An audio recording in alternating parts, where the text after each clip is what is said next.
अपनी पिछली क्लास में हमने डॉक्यूमेंट रास्टर इफेक्ट सेटिंग पे बात की थी और उसके बाद इफेक्ट मेन्यू में हमारे पास 3D इफेक्ट हैं।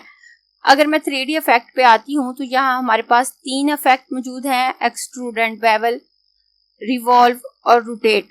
तो आज की क्लास में हम एक्सट्रूड एंड बेवल पे बात करेंगे और अपनी नेक्स्ट क्लास में मैं आपको रिवॉल्व और रोटेट ऑप्शन को बताऊंगी।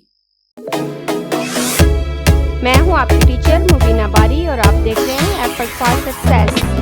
मज़ीद वीडियोस और अपडेट के लिए आप हमारी वेबसाइट विजिट कर सकते हैं। उसके अलावा आप हमें हमारे फेसबुक पेज पर भी फॉलो कर सकते हैं।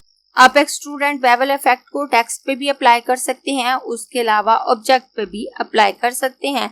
मैं एक रेक्टेंगल ड्रॉ कर लेती हूँ और रेक्टेंगल ड्रॉ करने के बाद इसमें कोई कलर फिल कर देती हूँ। आप अपनी मर्जी से कोई भी कलर फिल कर सकते हैं। आउटलाइन आप इसकी नन कर दें। उसके बाद इफेक्ट मेन्यू में आकर 3D पे आकर एक्सट्रूड एंड बेवल पे क्लिक करूं तो मेरे पास इस तरह का पैनल आता है जहां मेरे पास काफी सारे ऑप्शन मौजूद हैं। तो सबसे ऊपर पोजीशन है, तो यहाँ मुझे कुछ प्रीसेट दिए हुए हैं। आप इसमें से किसी भी प्रीसेट को अप्लाई करेंगे तो वो इस पे अप्लाई हो जाएगा। प्रीव्यू ऑन कर लेती हूँ। आप जैसे ही प्रीव्यू ऑन करते हैं तो यहाँ पे ऑफ एक्सिस फ्रंट शो हो रहा है तो वो इस पे अप्लाई हो रहा है। अगर मैं ऑफसेट एक्स राइट करूं तो ये इफेक्ट इस पे अप्लाई हो जाएगा। उसके अलावा अगर आइसोमेट्रिक बॉटम करूं तो ये इस तरह से इफेक्ट मेरे पास आता है। आप यहाँ से प्रीसेट की मदद से भी इन इफेक्ट को अप्लाई कर सकते हैं। उसके अलावा इस ऑब्जेक्ट को रोटेट करके भी इस पे ये इफेक्ट अप्लाई कर सकते हैं। और उसके बाद अगर मैं यहाँ आऊं तो सबसे ऊपर हमारे पास एक्स एक्सिस है, उसके बाद वाई एक्सिस और उसके बाद जेड एक्सिस है। तो जब हम इस बॉक्स को रोटेट करते हैं तो ये वैल्यू भी अपने आप रोटेट करती हैं। तो हम यहाँ से भी इसको रोटेट कर सकते हैं। उसके अलावा हम यहाँ लिखकर भी वैल्यू को रोटेट कर सकते हैं या इस स्लाइडर को मूव करके इसको रोटेट कर सकते हैं। जैसे अगर मैं इस स्लाइडर को मूव करूं तो आप देखिए ये रोटेट हो जाता है। अगर मैं दोबारा इसको रोटेट करूं तो ये रोटेट हो जाएगा। आप यहाँ से इनको रोटेट कर सकते हैं। उसके बाद पर्सपेक्टिव है, तो मैं जैसे जैसे पर्सपेक्टिव को ज्यादा करूंगी तो इसमें ज्यादा पर्सपेक्टिव आने लगेगा। आपको इसकी एक साइड की चौड़ाई कम और एक साइड की ज्यादा नजर आएगी। अगर आपको जरूरत हो तो आप पर्सपेक्टिव को ज्यादा कर सकते हैं। उसके बाद एक्सट्रूड डेप्थ है, तो यहाँ डिफॉल्ट 50% है। अगर आप इसको ज्यादा करेंगे तो आपके ऑब्जेक्ट की डेप्थ ज्यादा हो जाएगी। आप देखें इसको मैंने ज्यादा किया तो ये डेप्थ ज्यादा हो गई। उसके बाद यहाँ पे कैप है, तो सबसे पहले सॉलिड अपीयरेंस है, तो इसमें आपके कैप की अपीयरेंस जो आपका ऑब्जेक्ट क्रिएट होता है वो सॉलिड होता है, जबकि नेक्स्ट आपका हॉलो अपीयरेंस वाला ऑब्जेक्ट क्रिएट होता है। अगर मैं इस पे क्लिक करूं तो ये ऑब्जेक्ट यहाँ से हॉलो है। अगर मैं इसको रोटेट करके दिखाऊं आपको तो आप देख सकते हैं ये अंदर से इस तरह से आपको खाली नजर आ रहा है। उसके बाद यहाँ पे बेवल है। जब आप अपने ऑब्जेक्ट पे बेवल अप्लाई करते हैं तो उसके कॉर्नर थोड़े राउंड हो जाते हैं और यहाँ हमें काफी प्रीसेट दिए हुए हैं। आप इनमें से किसी प्रीसेट को भी यूज करके इसको बेवल कर सकते हैं।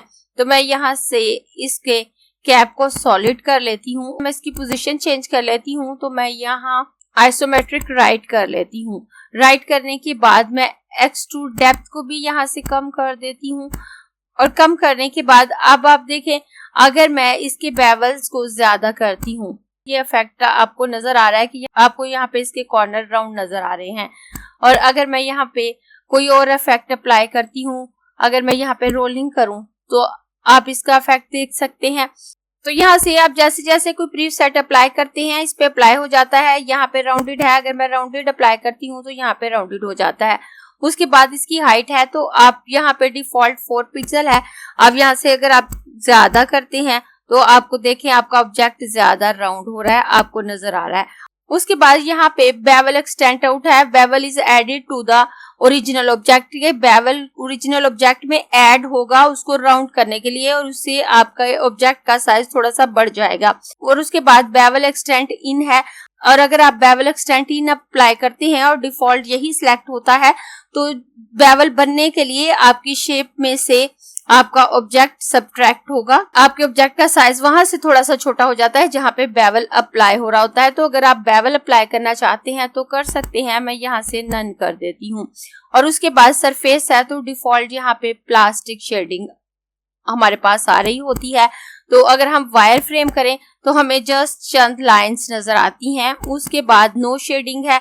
अगर हम नो शेडिंग करते हैं तो हमारी सरफेस फ्लैट रहती है, हमें ये एक फ्लैट ऑब्जेक्ट नजर आता है, 3D नहीं। और अगर यहाँ से मैं डिफ्यूज ग्लो करूं तो हमारा ऑब्जेक्ट थोड़ा सा डार्क होता है, तीनों साइड की शेड में फर्क होता है। वैसे डिफॉल्ट 3D शेप में हमारे पास 6 साइडेड होती हैं, लेकिन मोस्टली हमें 3 नजर आ रही होती हैं। यहाँ बॉटम में भी एक साइड मौजूद है। अगर हम इसको फ्रंट लें तो इसके बैक पे भी एक शेप मौजूद है, और अगर हम इसको फ्रंट लेते हैं तो इसके बैक पे भी एक शेप मौजूद है। हमारे 3D बॉक्स की 6 साइडेड होती हैं। डिफॉल्ट यहाँ पे प्लास्टिक शेडिंग होता है, तो हम इसी को सिलेक्ट कर लेते हैं। और उसके बाद अगर मैं नीचे आऊं तो यहाँ हमारे पास कुछ ऑप्शन मौजूद हैं। तो यहाँ पे मैप आर्ट का ऑप्शन है। तो मैप आर्ट के ऑप्शन को मैं आज की क्लास में आपको नहीं बताऊंगी। जब हम किसी भी ऑब्जेक्ट को 3D बनाते हैं और उसके बाद हम उस पर कोई लोगो लगाना चाहते हैं, कोई फ्लावर वगैरह लगाना चाहते हैं, उसको डेकोर करना चाहते हैं, या उस पर कोई टेक्स्ट लगाना चाहते हैं, तो हम डायरेक्ट नहीं लगा सकते। तो उसके लिए हम मैप आर्ट में आकर ही अपने लोगो या किसी और ऑब्जेक्ट को अपने 3D शेप पर लगा सकते हैं। तो मैं यहाँ पे अगर मैप आर्ट पर क्लिक करूं तो हमारे पास एक नया पैनल खुल के आ जाता है। तो मैप आर्ट के पैनल को मैं अलग क्लास में आपको बताऊंगी। अपनी नेक्स्ट क्लास में तो हम रिवॉल्व और रोटेट पे बात करेंगे। तो चाहे हम अपने ऑब्जेक्ट को रोटेट कर रहे हैं, या रिवॉल्व कर रहे हैं, या एक्सट्रूड एंड बेवल अप्लाई कर रहे हैं, तीनों सूरतों में हम अपने ऑब्जेक्ट पे लोगो या किसी भी ऑब्जेक्ट को पेस्ट करने के लिए मैप आर्ट का ऑप्शन यूज करेंगे। तो अपनी नेक्स्ट क्लास में रिवॉल्व और रोटेट पे बात करने के बाद ही मैं आपको मैप आर्ट का ऑप्शन डिटेल से बताऊंगी, ताकि आप अपने 3D ऑब्जेक्ट पे इजीली लोगो या कोई और ऑब्जेक्ट को पेस्ट कर सकें। उसके बाद अगर मैं यहाँ आती हूँ तो यहाँ मोर ऑप्शन है। जब मैं मोर ऑप्शन पे क्लिक करती हूँ तो यहाँ काफी सारे ऑप्शन आ जाते हैं। अब यहाँ सबसे ऊपर लाइट इंटेंसिटी है, तो डिफॉल्ट यहाँ पे 100% है, तो आप इसको कम ज्यादा कर सकते हैं। उसके बाद एम्बिएंट लाइट है। लाइट इंटेंसिटी का मतलब है कि आपके ऑब्जेक्ट पर लाइट की शिद्दत कितनी है, और एम्बिएंट लाइट का मतलब है कि आपके एटमॉस्फेयर में कितनी लाइट मौजूद है आपके ऑब्जेक्ट के आसपास। उसके बाद हाईलाइट इंटेंसिटी है, हाईलाइट साइज है, ब्लेंड स्टेप है। तो आप यहाँ से इसके ब्लेंडिंग स्टेप को ज्यादा कर सकते हैं। इस वक्त यहाँ पे 25 शो हो रहे हैं। अगर मैं इनको ज्यादा करूं तो आप देखें ये ज्यादा हो जाएंगे। फर्क आपको नजर नहीं आ रहा, लेकिन बाजुकात इसमें लाइनिंग सा टेक्सचर आ रहा होता है तो वो कम हो जाता है। मैं यहाँ ब्लेंड स्टेप को फिलहाल कम ही कर देती हूँ। उसके बाद अगर मैं यहाँ पे आऊं तो यहाँ पे हमारे पास मूव सिलेक्टेड लाइट है। तो अगर हमने एक से ज्यादा लाइट ऐड की होंगी तो उसको सिलेक्ट कर सकते हैं। अगर एक लाइट डिफॉल्ट हमारे पास लाजमी होती है तो हम उसको सिलेक्ट कर सकते हैं। अगर मैं न्यू लाइट ऐड करना चाहूँ तो मैं यहाँ पे क्लिक करके कर सकती हूँ। अब आप देखें इसने हमारा ऑब्जेक्ट लाइट हो गया। अब मैं इसको सेट कर सकती हूँ कि मुझे ये लाइट कहाँ पे चाहिए। अगर मुझे ये लाइट यहाँ पे चाहिए तो मेरा ये एरिया लाइट हो जाएगा। उसके बाद अगर मुझे ये लाइट यहाँ पे चाहिए तो आप देखें ये एरिया लाइट हो गया। अगर मैं इसको यहाँ पे लेके आती हूँ तो इस तरह से आप इसमें लाइट ऐड करके देख सकते हैं कि आपको ये लाइट कहाँ पे कैसे चाहिए, ताकि आप बेहतरीन रिजल्ट हासिल कर सकें। और जो लाइट आपकी सिलेक्ट होगी उसको आप मूव कर सकते हैं। किसी लाइट को डिलीट करना चाहें तो जिस लाइट को आप सिलेक्ट करेंगे उस पर क्लिक करके डिलीट बटन को प्रेस करें तो आप यहाँ से डिलीट कर सकते हैं। उसके बाद यहाँ पे शेडिंग कलर ब्लैक है। तो अगर आप कोई और कलर रखना चाहें तो आप रख सकते हैं, लेकिन नॉर्मली हम ब्लैक ही रखते हैं। अगर मैं कस्टम पे आती हूँ तो ये कुछ इस तरह से हमारे पास आता है, और मैं यहाँ पे क्लिक करके कोई भी कलर यहाँ से सिलेक्ट कर सकती हूँ और ओके कर सकती हूँ। तो आप देखें यहाँ पे जो लाइट की शेड आपको नजर आ रही है वो रेड नजर आ रही है। कलर यहाँ से सिलेक्ट करने पे बहुत मामूली सा फर्क आता है, कुछ ज्यादा नहीं आता। तो मैं यहाँ से वापस ब्लैक सिलेक्ट कर लेती हूँ। उसके बाद प्रिजर्व स्पॉट कलर है। तो अगर आप इस पे चेक लगाते हैं तो ये स्पॉट कलर को प्रिजर्व करेगा। उसके बाद ड्रा हिडन फेसेस है। जैसे कि थोड़ी देर पहले मैं आपको बता चुकी हूँ कि हमारे 3D ऑब्जेक्ट की 6 साइड होती हैं। मोस्टली हमें 3 साइड नजर आ रही होती हैं, तो अगर हम ड्रॉ हिडन फेसेस पे चेक नहीं लगाते तो हमारी वही साइड ड्रॉ होंगी जो हमें नजर आ रही हैं। जैसे यहाँ पे हमें 3 साइडें नजर आ रही हैं तो यही ड्रॉ होंगी, लेकिन अगर हम यहाँ पे चेक लगा देते हैं तो जो साइड हमें नजर नहीं आ रही वो भी ड्रॉ हो जाती हैं। उसके बाद अगर हम उसको रोटेट करते हैं तो हमारे पास उसकी 6 साइड मौजूद होती हैं, इसलिए बेहतर यही रहता है कि हम ड्रॉ हिडन फेसेस पे भी चेक लगा दें और प्रिजर्व स्पॉट कलर पे भी चेक लगा दें। और आप डिफरेंट शेप पर इसको अप्लाई करके देख सकते हैं, बहुत खूबसूरत इफेक्ट क्रिएट होते हैं। मैं इसको कैंसिल कर दूंगी और इस बॉक्स को यहाँ से डिलीट कर देती हूँ। और डिलीट करने के बाद अगर मैं यहाँ पर एक इलिप्स ड्रॉ करूं और इफेक्ट मेन्यू में आकर 3D पे आकर एक्सट्रूड एंड बेवल पे क्लिक करूं और प्रीव्यू ऑन करूं तो आप देखें एक सिलेंडर शेप हमारे पास आ गई। और अगर मैं एक्सट्रूड डेप्थ को ज्यादा करूं तो आप देखें इसकी डेप्थ ज्यादा होगी। अगर मैं यहाँ पे इस पे बेवल अप्लाई करती हूं तो आप देखें इसकी साइड राउंड हो गई। अगर मैं यहाँ से हाइट इसकी ज्यादा करूं तो आप देख सकते हैं। आप मुख्तलिफ ऑब्जेक्ट पे एक्सपेरिमेंट करके देख सकते हैं और बहुत कुछ क्रिएटिव बना सकते हैं इस ऑप्शन को यूज करते हुए।